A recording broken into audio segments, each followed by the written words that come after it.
Ant-Man 3, a movie that, while it has a small hero, has big stakes. As the kickoff to Phase 5 of the MCU, I think it really works. Now, there is a lot of exposition in this film, but that makes sense, because this movie is basically Episode 1 of Season 5. They're setting a lot of stuff up. It sets things up that forever change the rules of the MCU and how we think about the multiverse and how timelines work. So there's a lot of talking, but it's very interesting dialogue. And new concepts are introduced that I'm excited to see how they're going to pay off in future films. Now, as far as the movie is on its own, it's still very fun, it's very creative, and it's very interesting. Now, I know we're still in February, we're still very early in the year, but I think the visual effects in this film are a shoo-in for the Best Visual Effects nominations at the 2024 Oscars. Now, while the other two Ant-Man films had relatively small-scale stories that took place on Earth, this movie goes in the complete opposite direction, takes place in another dimension called the Quantum Realm, and what they do with the Quantum Realm is so creative. It is such a fun world to spend time in. It is such a visual treat. And at times I was kind of reminded of, like, Land of the Lost, Jules Verne, and a lot of the creatures and the visuals of it actually kind of reminded me a lot of the movie Valerian in the City of a Thousand Planets. Like, the visual effects very much reminded me of that. It was wildly creative, and I loved what they did with it.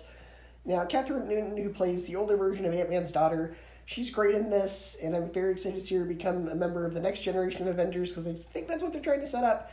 And she has a very believable dynamic with Paul Rudd. It's fun to see them bounce off each other. She was very fun in the film as well. Now, unfortunately, Michael Pena and the other two Wombats, as they're called, they're not in this film. And I did kind of miss them. I really miss Louise. But at the same time, I understand why they weren't in this, because they really wouldn't have made sense in the story. Like, the story didn't really call for them to be in there. At the same time, I was kind of missing them. But on the other hand, I'm not sure they would have really made sense in the movie with the way it goes.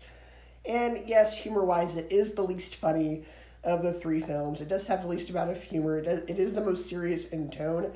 It's more of an action movie. It's more of a sci-fi movie. It's less of a comedy. But that's not to say there aren't still a few occasional jokes. And the jokes that work really work. And as good as the cast in this is, though, the one who really steals the show is Jonathan Majors as the villain Kang. Now, much like how Thanos was arguably the main character of Infinity War, Kang is arguably the main character of this film. And I'd even argue that as a villain, he's even more evil than Thanos. Because, say what you will about Thanos, and I don't condone his actions, I agree Thanos was a bad dude, but he at least kept half the population alive. But this guy, this guy, but this guy, this guy is ruthless. This guy is no nonsense. He is scary. He has brought entire worlds to extinction. He has left no survivors. He is everything a comic book movie villain should be. You'll love to hate him. You'll love to see him defeated. And I'm excited to see him in future MCU projects and where they take his character. The film very much ups the ante of the MCU.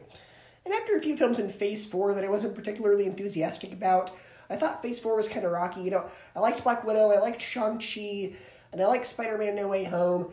But every other movie in that phase I was kind of mixed on, and even some of the shows, with the exception of like Moon Knight and Werewolf by Night, all the other shows in the MCU Phase 4, I was kind of mixed on them. But I think they kind of learned their lesson. They learned from the mistakes of Phase 4. I'm very excited to see where they take Phase 5.